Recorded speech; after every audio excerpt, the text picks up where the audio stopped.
María Visión, mi nombre es Rafael Piña Valdés y estoy aquí con un invitado muy especial que nos va a hablar de un tema muy interesante. Sin mayor preámbulo, les presento al doctor Ricardo Castañón Gómez. Doctor, muchas gracias por estar con nosotros. Un saludo cordial, Rafael, contento de estar con usted en este canal tan precioso, pues y me pongo a sus órdenes.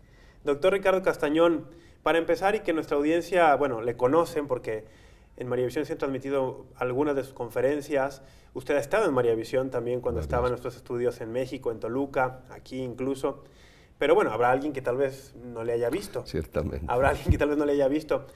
Denos un poco de antecedente. Doctor, ¿es usted doctor en medicina? ¿Es doctor en qué?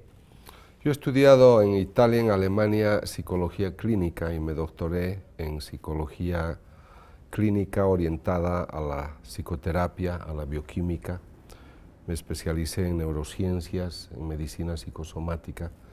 Lo que me interesa es conocer el impacto de la experiencia psicológica en el cerebro, porque eso explica por qué somos como somos, cómo afecta un aprendizaje a la naturaleza del hombre, cómo se traduce esto en comportamiento. Entonces, la especialidad que trabajo se conoce como neuropsicofisiología cognitiva. Caray. Es esa ciencia que trata de unir cerebro, conducta, y yo le he añadido ahora la parte espiritual. Ahora se le ha añadido, muy interesante eso que dice, se le ha añadido ahora. Eso significa que sus estudios, el campo de investigación que usted trata, no siempre buscó usted añadir esta parte espiritual. Sí, ha sido una comprensión aguda la suya. Hice una licenciatura en filosofía también mientras estudiaba psicología en Roma y conocí el existencialismo ateo de Jean-Paul Sartre. Entonces me fui de cabeza a Sartre, a París, me gustaba su literatura, también la filosofía de la existencia.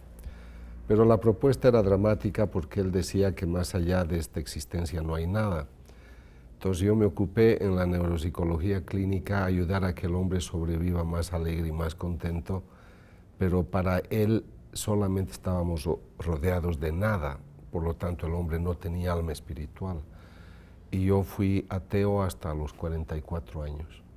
Entonces realmente mi formación bioquímica, neurológica, psicológica fue muy lejana a lo que sea la formación espiritual o la educación espiritual.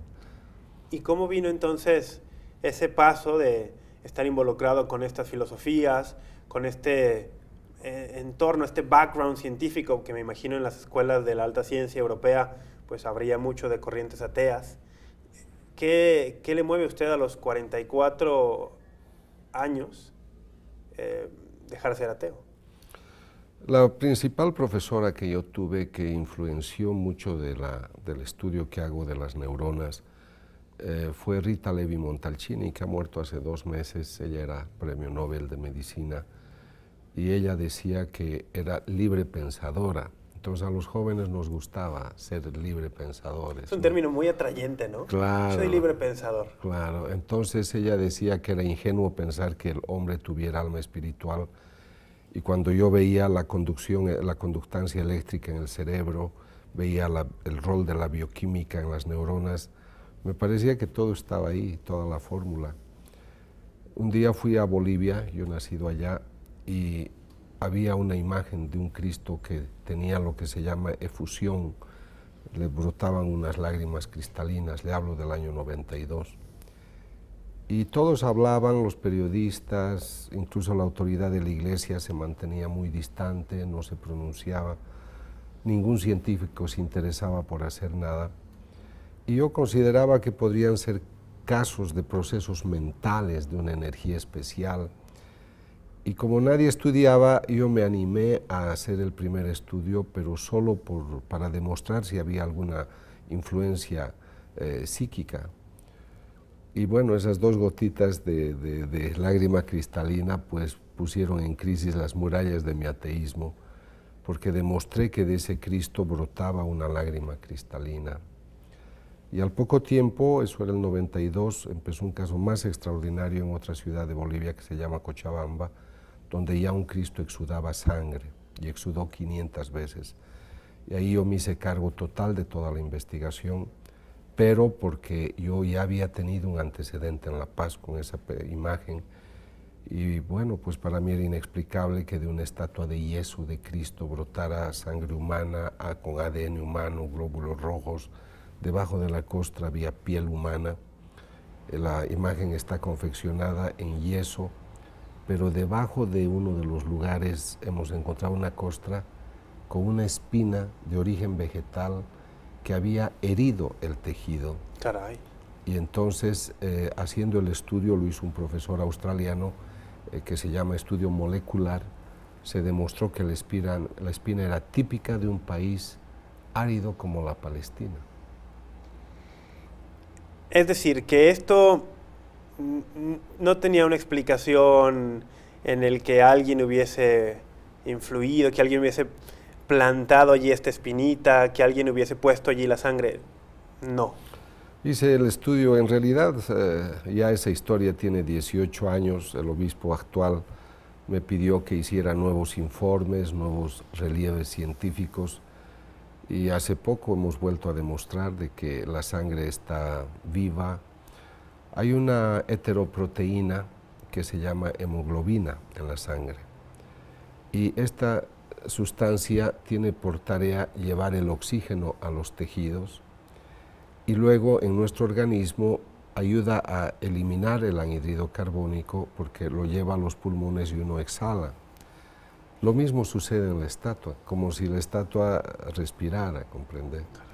Entonces hay que ser muy ciego para no entender el signo.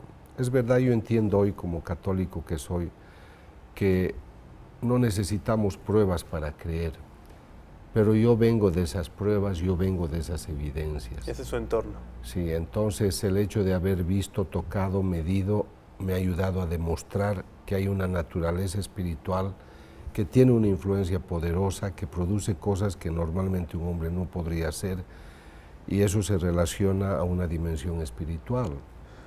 A raíz de estos estudios que usted hace en la Bolivia, que lo vio nacer, pues entonces entiendo que le vendría un cambio de vida, un cambio incluso de actividad profesional. ¿Fue así? Fue al principio un cambio que yo le di una dirección lenta porque me daba temor cambiar. Yo ya iba entendiendo el compromiso cristiano, la vida social que yo tenía era de otro tipo, la vida personal mía de relación humana era distinta. Yo había vivido en Alemania pues muy libremente en lo que era la sociedad de los años 80, 70, y cuando ya empezó el pensamiento cristiano en mi vida, empecé a enderezarme, a ponerlo a Dios en el centro de mi vida y cambiar también la filosofía y el modo como yo trabajaba. Por ejemplo, en la parte clínica había muchas mujeres con depresión, muchos hombres con tendencias suicidas, y yo analizaba todo desde la perspectiva bioquímica o psicológica, pero estas personas yo no les hacía una propuesta de esperanza trascendente, de naturaleza espiritual, y bueno, me fui acomodando poco a poco a ello, y creo que al fin, después de los 44 años, empecé a entender lo que era la plenitud del hombre, o sea, el hombre es cuerpo y alma espiritual, algo que yo había ignorado tanto tiempo. Que si se deja de lado eso, pues el hombre no se entiende en su totalidad. Es una ciencia, digamos, ¿cómo le podemos decir? Que mutila al hombre. Eso es lo que hoy hago cuando hablo yo a los científicos. Yo tengo congresos científicos donde hay gente que es muy materialista.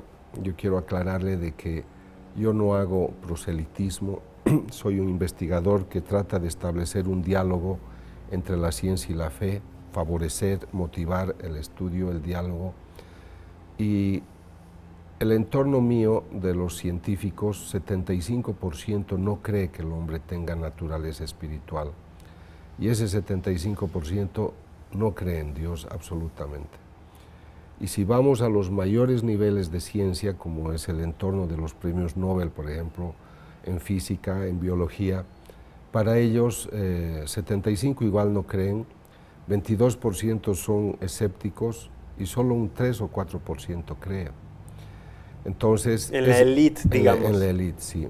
Entonces, eso nos lleva a un reduccionismo peligroso y lo que a mí me ha hecho crear, digamos, establecer un movimiento internacional grande a través del Grupo Internacional para la Paz, que es un grupo de profesionales que trata de plantear este diálogo, porque entendí en una carta muy hermosa de San Pablo, en el capítulo 5, versículo 22, me parece, donde dice que el fruto del Espíritu es el amor, es la paz, es la armonía, es la fe, es la templanza. Entonces me alarmé porque constaté que si en un mundo, en una sociedad, en un país, en una familia, no hay espíritu, no va a haber amor. Entonces no me sorprenda que exista la violencia, el adulterio, el aborto, las drogas. O sea que hoy mi actividad profesional está siempre relacionada al cerebro, a la conducta, pero tiene que concluir y complementar con rescatar la naturaleza espiritual del hombre. Rescatar la naturaleza espiritual. Ahora, estos estudios que empezó usted a hacer, por ejemplo, de estas imágenes que exudaban sangre en Bolivia, le abren después un camino y le empiezan a llevar, bueno, yo he escuchado, he visto algo de su trabajo, a investigar, ¿cómo decirle? Otros casos, digamos, donde se involucran, pues, ¿cómo decirlo sin que suene mal? Fenómenos de este tipo, sangre, en particular, quisiera que nos hablara de estos casos que usted ha estudiado mucho y con detalle, de los que llamamos los católicos milagros eucarísticos. Usted ha estudiado muchos de estos. Sí. Y uno de estos ha sido a petición de un obispo en Argentina. ¿Cómo fue esto? Sí. Esa es una de las historias seguramente más hermosas que pude afrontar. Un arzobispo, conocedor de que yo había estudiado esta imagen del Cristo en Bolivia, se interesó para que yo estudiara 2 hostias que habían sangrado en la arquidiócesis de Buenos Aires, en la parroquia de Santa María. En ese entonces era el cardenal Jorge Bergoglio, que pues es muy grato pensar que hoy es nuestro Papa Francisco. Yo fui a Argentina en octubre del año 99 y entonces me buscaron unos sacerdotes para decirme, doctor, tenemos algo en nuestra parroquia. Yo fui a ver lo que llamamos la evidencia y era una hostia manchada con una gota rojo oscuro y otra estaba en una botellita que habían puesto era una sustancia algo gelatinosa que habían puesto en agua destilada. Para su curiosidad, poner en agua destilada algo que parece materia orgánica es una mala medida porque la destruye. Y estuvo así 3 años. Entonces, ¿Y no se destruyó? Y no se destruyó. Entonces, para mí esta experiencia me lleva a conocer el estudio de 2 hostias. Una que sangró el año 1992, otra el año 96, a mí me la entregan el 99 para empezar el análisis que termina el 2005. Aclaro esto de las fechas porque, por ejemplo, en la hostia del año 1996, que llevo a un laboratorio de un cardiólogo el 2004, por lo tanto 8 años después, el médico hace el estudio a ciegas, es el doctor Federico Tsugibe de Nueva York. Él no sabe que esto viene de una hostia. Cuando dice ciegas se refiere, él no sabe de dónde proviene. De dónde proviene, es parte de la metodología. Entonces mira a través del microscopio y es muy hermoso cuando dice, heart is my business, o sea, mi profesión es el corazón.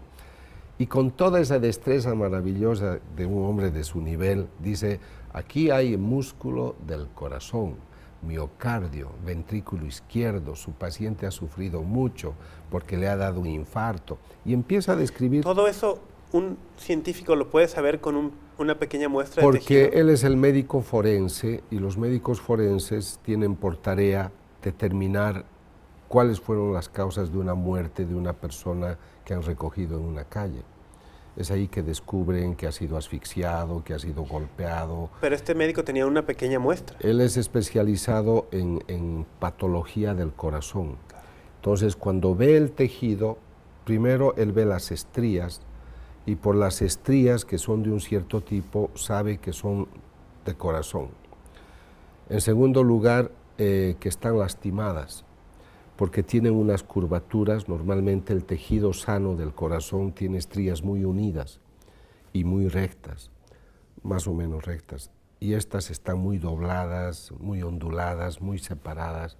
Entonces él dice, este paciente suyo ha tenido un infarto, porque aquí hay unas pequeñas lesiones que muestran que el oxígeno no llegaba al lugar, por lo tanto su paciente ha tenido un infarto.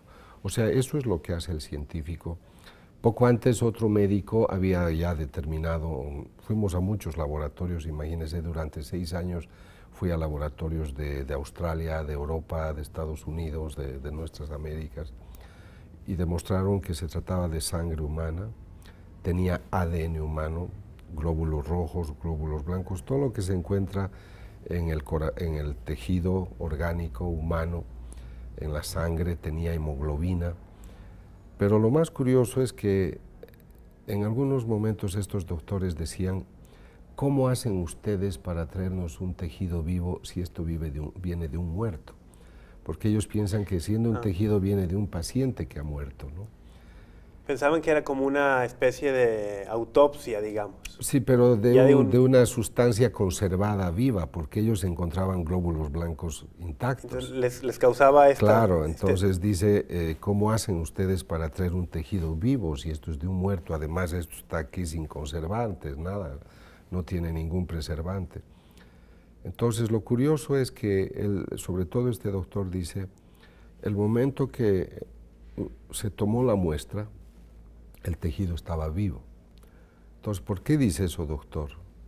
Porque aquí hay glóbulos blancos intactos.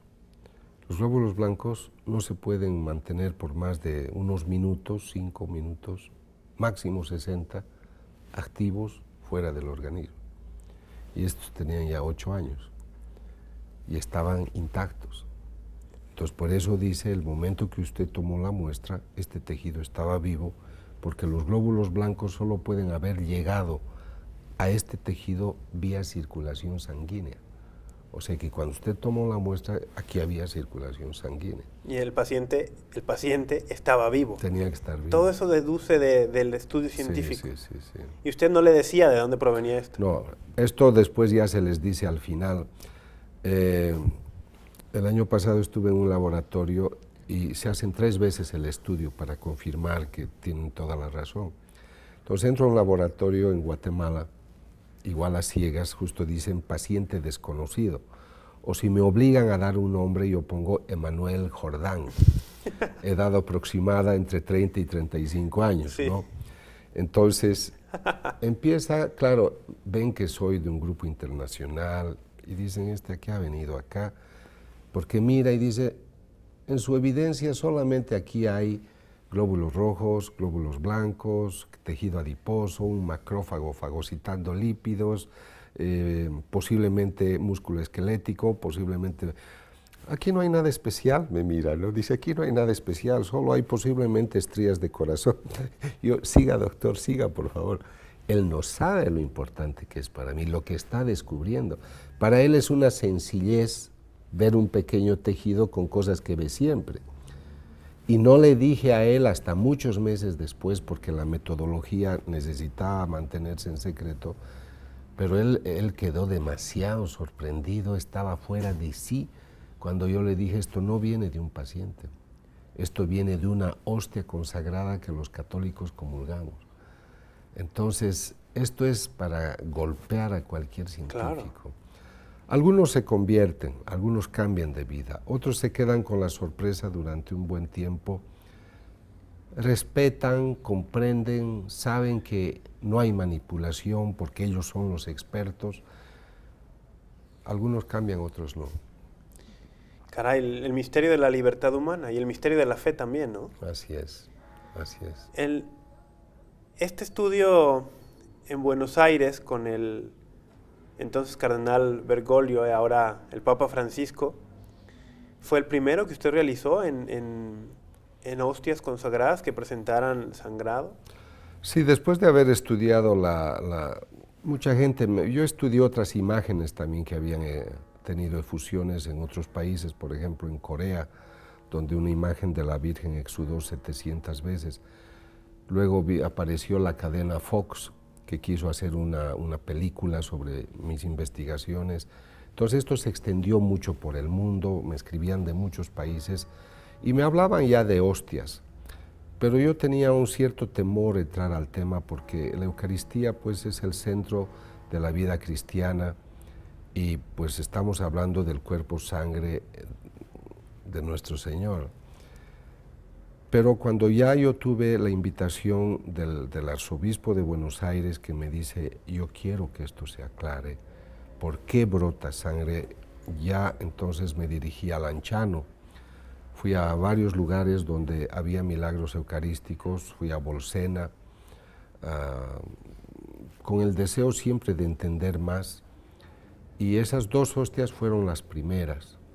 Pero lo bello del estudio de Argentina es que demostramos en época moderna, porque hubo una hostia que sangró en el siglo VIII en Lanciano, que se estudió en los años 1970 en Italia, y el estudio lo dirigió el profesor Odoardo Linoli, y demostró esa hostia que era sangre y también músculo del corazón y sangre de tipo AB. Más de 1000 años después. Claro, entonces para mí fue una aventura muy importante, una experiencia fundamental y sobre todo le diré que tener un arzobispo, por eso me alegra que sea el Papa, un hombre interesado a entender el signo, porque a veces otras personas no les interesa saber por qué hay un signo y qué significado tiene, entonces no llegan al autor del signo y coartan su expresión. Entonces, este obispo pues fue un hombre muy sabio, él quiso entender hasta toda la profundidad, tardó el estudio 6 años. A mí me alegró poder conocer del cardenal la modestia, la pobreza, la prudencia, la sabiduría con la que él manejaba todos los asuntos.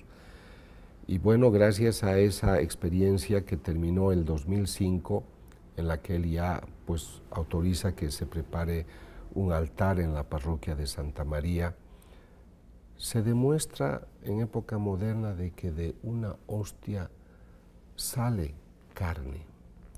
Y eso me llevó a la cita de San Juan, del capítulo 6, versículo 51. El pan que yo les daré es mi carne. Usted me puede ver acá un poco tranquilo hablándole sobre estos temas, pero quiero decirle que a mí me llenan de profunda emoción. A veces es casi imposible hablar. Por ejemplo, en uno de los últimos estudios, cuando el médico me dice, doctor, pase a ver por el microscopio este tejido.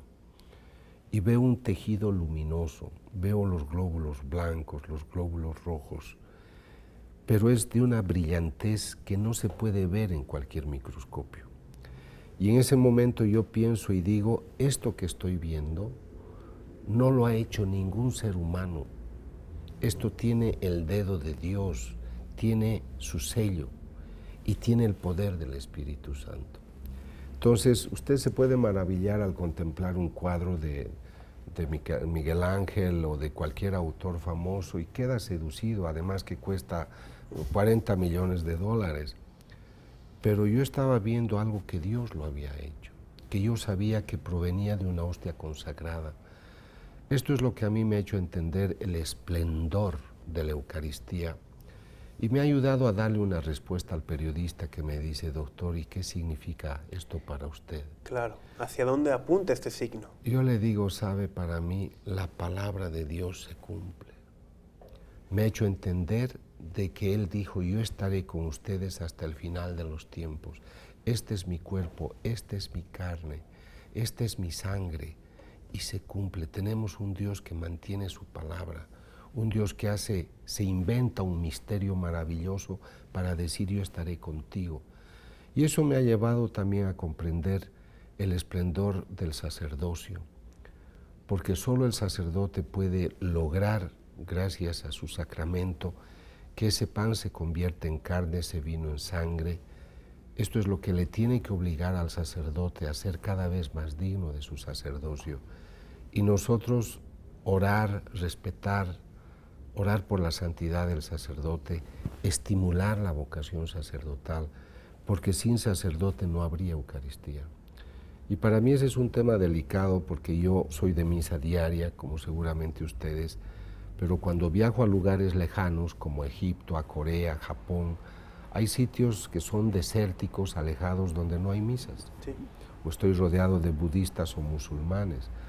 Entonces uno tiene la nostalgia de la Eucaristía y uno tiene la nostalgia, ay, si hubiera un sacerdote que celebrara la Santa Misa. A veces somos muy superficiales los laicos, nos hacemos llevar por conceptos externos, a este padre así, pero yo, al menos que viajo por el mundo, encuentro en la mayor parte de los sacerdotes la intención, el deseo de aproximarse a esa dignidad que requiere hacer lo que ellos hacen. Entonces, para mí, la Eucaristía se ha convertido también en el centro de mi vida personal y además con el obsequio de haber podido penetrar más allá de lo que las otras personas pueden observar. Más allá de lo que las otras personas pueden observar. Le quiero hacer una pregunta, ahorita me venía a la mente. Me comenta usted el caso de algunos investigadores, ateos, que prefieren no creer. ¿Ha tenido en su experiencia algún caso de algún cristiano, pero protestante, por ejemplo, que tampoco creen en esta presencia real de Jesucristo, que usted se haya dado cuenta o haya sabido que escuchando sus investigaciones haya venido a creer en esa palabra de Jesús que está plasmada en el capítulo 6 de San Juan, por ejemplo? Le puedo dar la buena noticia que son millares los que cambian. Porque, por eso le decía al principio, yo no hago un proselitismo, sino que yo llevo una opinión técnica, científica. Trato un tema religioso, un tema espiritual, pero mi postura es científica.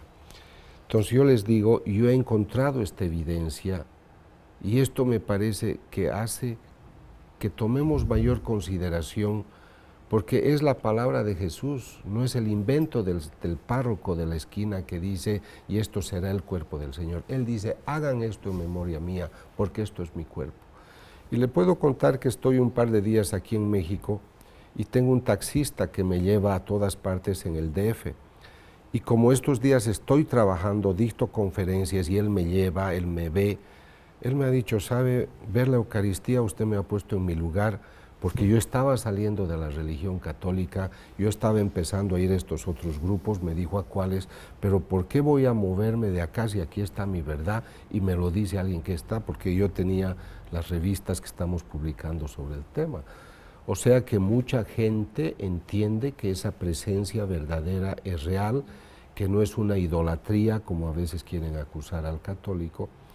Obviamente, yo aún con este señor del taxi, yo no le digo, tú tienes que cambiar, yo le digo, usted me ha acompañado, si quiere escuchar la conferencia, porque me va a esperar, o vea, esto es lo que acabo de imprimir, y ven las evidencias. Esta es la evidencia. Es solo la evidencia que yo presento, y es la conciencia de él la que tiene que tomar la dirección, pero muchísimos cambian de vida, ¿sí? Muchos, miles. Doctor, vamos a hacer un breve corte, si le parece, y regresando le hago unas cuantas preguntas más que tengo en mente ya, ¿le parece? De acuerdo, con mucho gusto. Amigos, hacemos un corte, quédese con nosotros, ya regresamos.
estamos charlando con el doctor Ricardo Castañón sobre su experiencia en diferentes campos de investigación. Particularmente ahora estamos hablando de lo que nosotros los católicos tenemos como el centro de nuestra vida, que es la Eucaristía, y de estos milagros eucarísticos que el doctor Castañón ha tenido la oportunidad de investigar desde el punto de vista no solo de la fe, sino científico, con evidencia forense. Se le puede llamar así. Son forenses, evidencia, médicos forenses. Con médicos forenses, y realmente, bueno, es algo que nos toca en lo más profundo de nuestra existencia, porque es hacer este puente, como usted le llama, doctor, entre la fe y la ciencia, un puente que muchos se empeñan en destruir o que se empeñan en que no exista. Hay que decirlo como es. Hay muchos científicos, ateos, como usted le dice, pero que yo lo veo incluso con una postura pues que no sigue la evidencia. El científico tiene que estar dispuesto a seguir la evidencia, y hay quien se niega, aún con la evidencia enfrente, a creer. Yo les digo, el cerebro es como un paracaídas, solo sirve si se abre. Entonces, muchas veces, como usted dice, es un dogma para ellos y no se quieren abrir a una evidencia distinta, ¿sí? Y yo pienso que eso va cercenando también la naturaleza humana, porque al hombre le falta su otra parte. Fue muy hermosa la definición de Juan Pablo II en su documento sobre la razón y la fe, cuando dice que la razón y la fe son las dos alas, ¿no?, con las que uno se eleva a la conquista de la verdad. Y cuando una de las dos falla, pues no puede uno elevarse. Así es. Doctor, ¿qué ha seguido, qué ha venido después de estas investigaciones que usted realizó en Buenos Aires y que le empiezan a llamar de muchas partes del mundo? Empieza usted a dictar conferencias exponiendo todo esto que usted ha encontrado. ¿Qué ha venido después? El año 2009 yo me encontraba en una ciudad de las Américas y me buscó el obispo y me dijo que 3 años antes había exudado una hostia. Entonces la fui a ver y realmente tenía la apariencia de sangre, porque a veces hay casos parecidos, pero no es sangre. O sea, ocurren efusiones, pero no siempre uno puede determinar que sea sangre. Hay un líquido, pero no sale sangre. Entonces yo le dije que haríamos primero un estudio que se llama de sangre presunta, para ver si hay hemoglobina, sangre. Y se hizo el estudio y demostramos que la sangre estaba presente. Pero el obispo tenía una preocupación. Me dice, doctor, yo tengo temor de que alguien le hubiera puesto.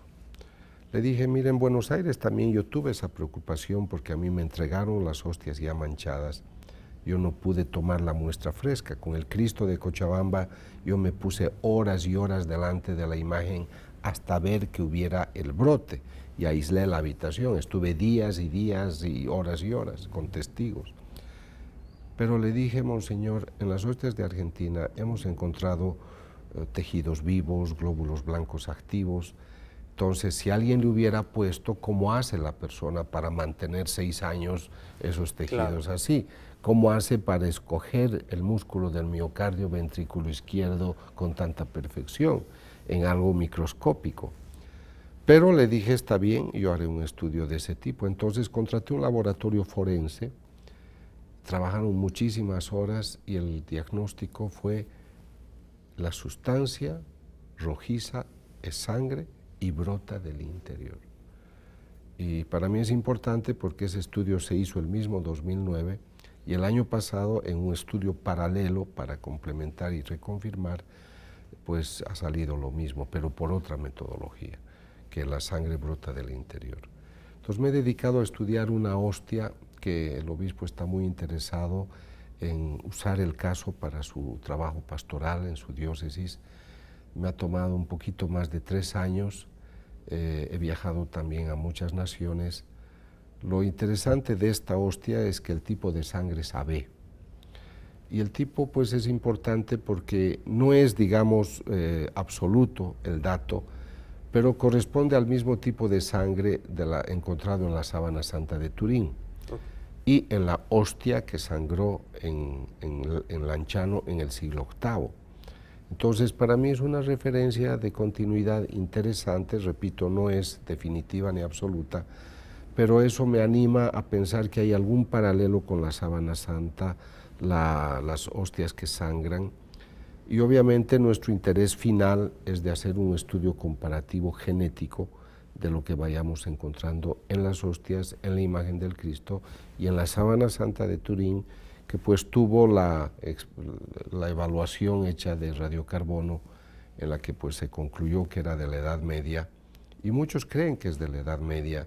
Hay canales, sobre todo norteamericanos, que se han dedicado a insistir en el tema, pero mucha gente no sabe que el lugar de donde tomaron la muestra para el análisis era un remiendo hecho en algodón, mientras que la sábana santa está hecha en lino, confeccionada en lino. Entonces yo creo que va a servir de mucho el que yo siga investigando estos casos, porque podemos encontrar ese paralelo. ¿Hay forma de, a nivel genético, digamos, no sé, determinar si el ADN presente en las diferentes hostias que han sangrado corresponde a la misma persona? Hay una constante que le va a llamar a usted mucho la atención y a su audiencia, y llama la atención de todos los médicos que nos han ayudado. Cuando se hace un estudio, hay toda una metodología para rescatar ADN. Yo he estado presente en los laboratorios. No es algo fácil rescatar el ADN de un tejido tan pequeño, ¿no? Digamos que más que fácil, hoy hay buenas metodologías que le permitan hacer eso en poco tiempo, en menos de hora, puede hacerlo. Pero luego hay que hacer lo que ellos llaman la ampliación. Una vez que dicen aquí hay ADN, tienen que pasar a otra metodología que ellos llaman de ampliación de PCR. Tienen que estudiar a través de un método específico la reacción de la polimerasa y usan un aparato que es un secuenciador, donde tienen que obtener la cadena. Ellos llaman ampliación de PCR y no sale la ampliación, no se puede obtener. Pero en la imagen del Cristo, que la dueña la besaba, dejaba algo de sus lágrimas, de su saliva, obteníamos. En las personas, sacerdotes o monjas que han tenido la hostia y han dejado algo de piel, hemos obtenido su ADN. De esas personas. Pero cuando entramos a la sangre que es de la persona, digamos, de la estatua, de la hostia, no sale. Del paciente, digamos. No sale la cadena. Entonces, la constante que tenemos, y lo curioso es, en los médicos dicen, es que la muestra está deteriorada, por eso no sale. Le digo, ¿y por qué encuentra glóbulos blancos intactos? ¿Por qué en su informe dice que hay núcleo de células y está todo presente? Y entonces concluyen por razones que científicamente no podemos explicar. O sea, nosotros encontramos ADN, hay presencia de ADN, pero no hay la doble cadena. Esa es la constante por ahora.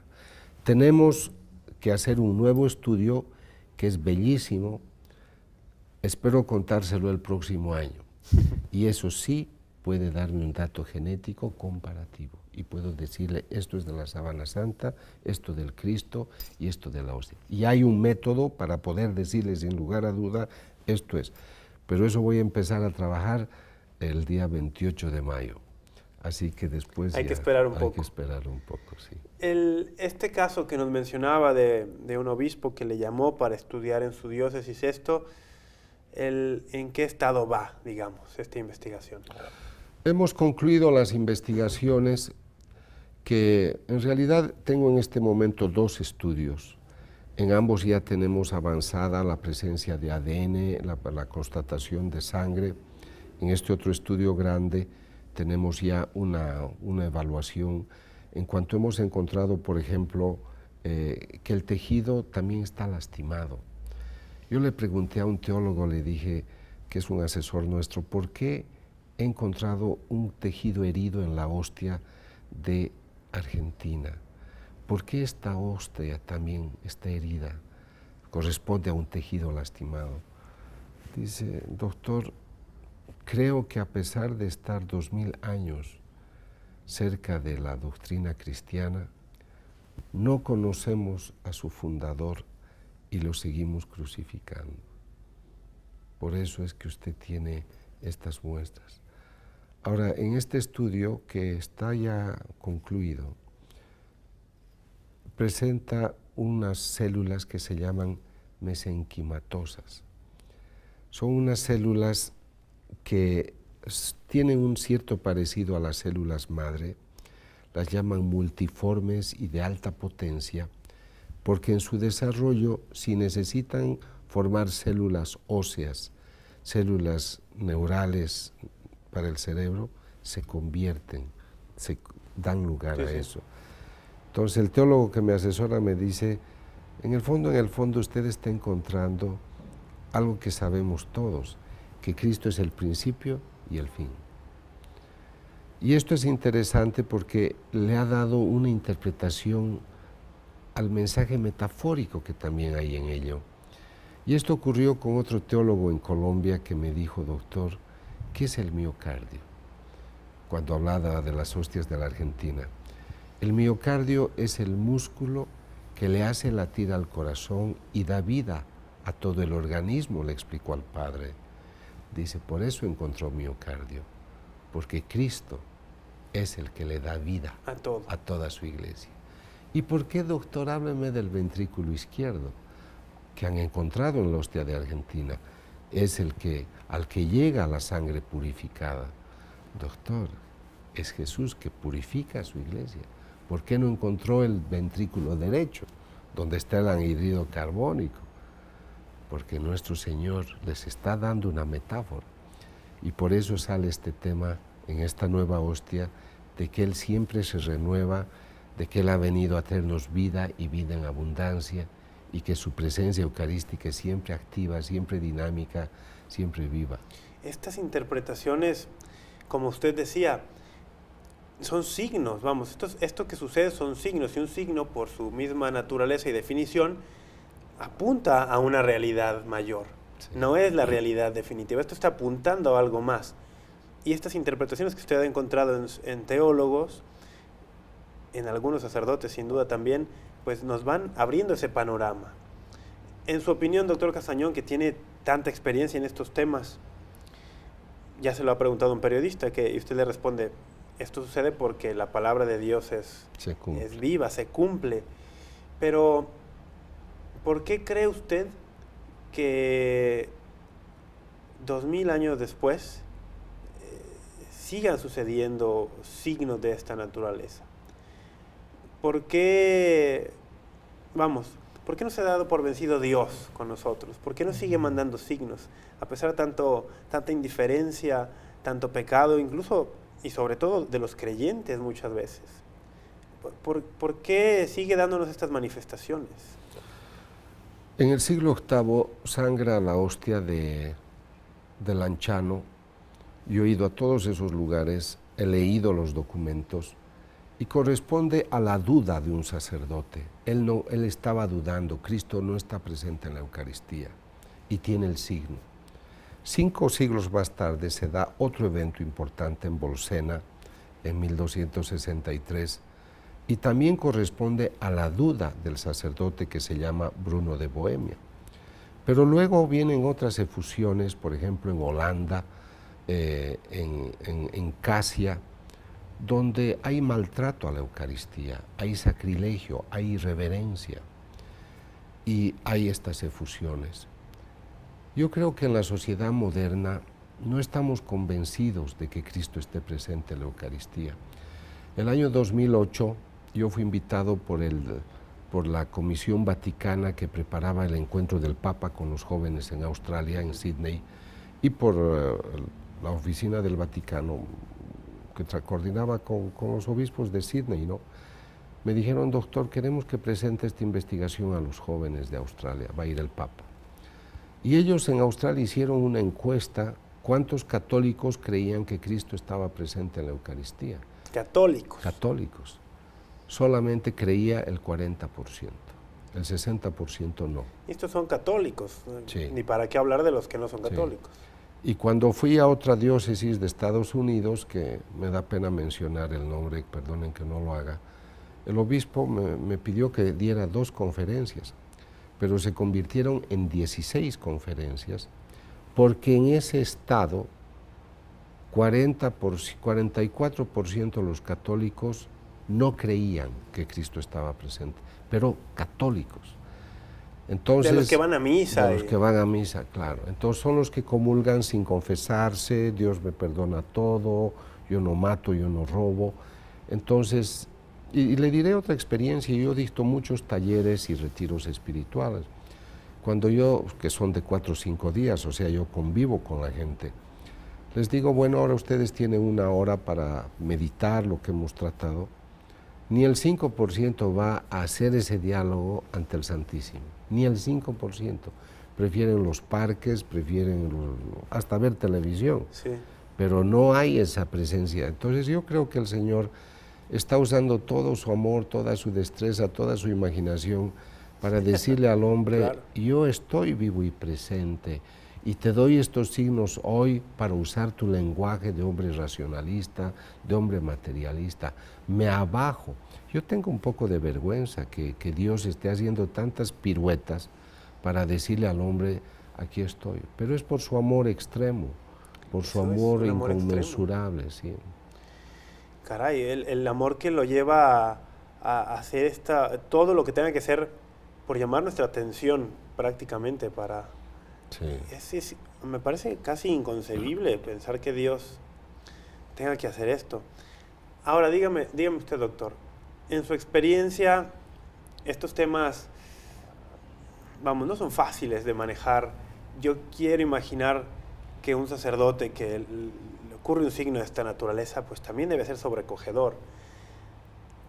Y un obispo que le informen de que esto está sucediendo en su diócesis tiene que ser algo sobrecogedor y tiene que haber mucha prudencia, porque como usted mismo dice, habrá casos en los cuales por cualquier motivación a alguien ponga sangre encima. No sé, debe haber muchos intentos incluso para perjudicar los milagros reales. Con imágenes ha ocurrido. Yo he descubierto casos de gente que le ha puesto, y he descubierto y he demostrado a la autoridad de la Iglesia que hubo la manipulación.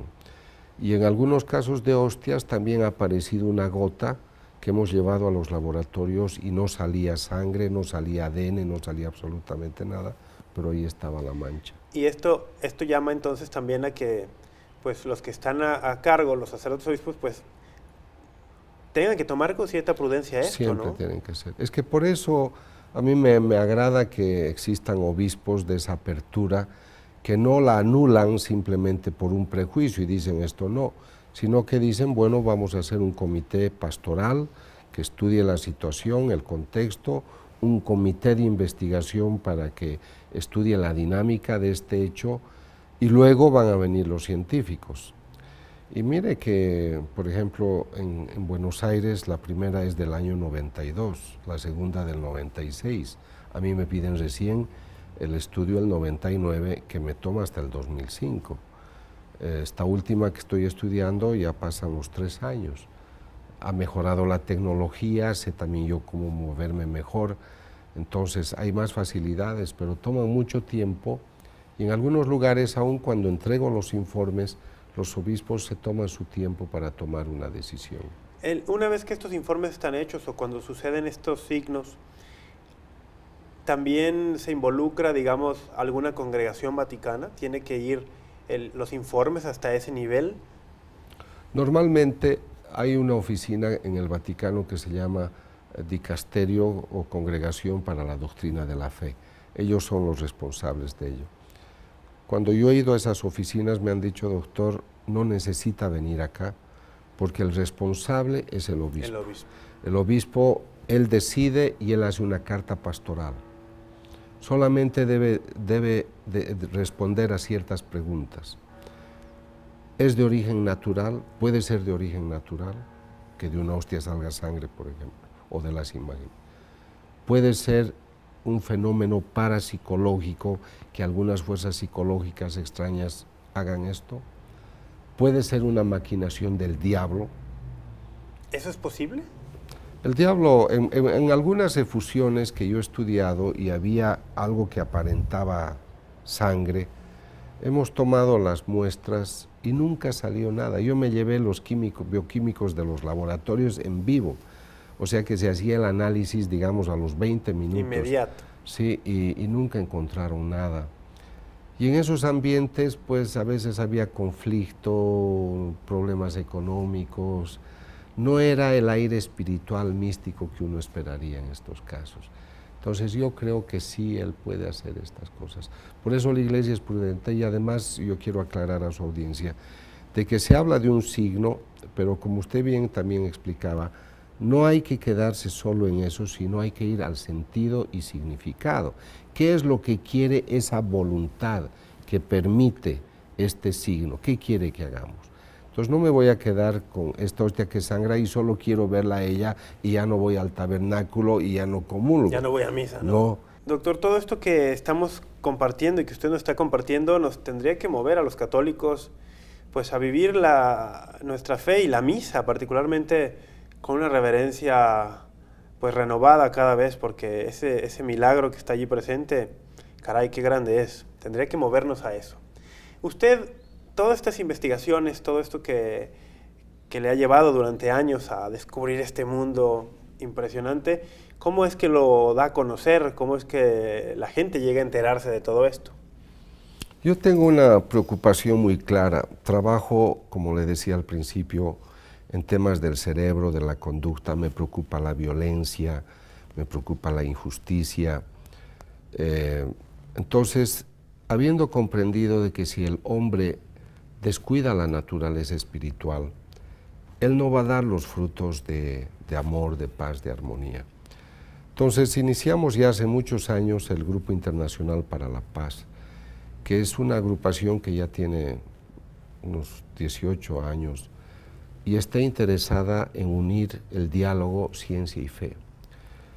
Con ellos organizamos conferencias en universidades, en ambientes de creyentes, no creyentes, en los 5 continentes. Al principio yo daba unas 20 conferencias al año. Hoy dicto 300 conferencias al año en promedio, en los 5 continentes. Y esto significa que hay una solicitud, un interés de la gente.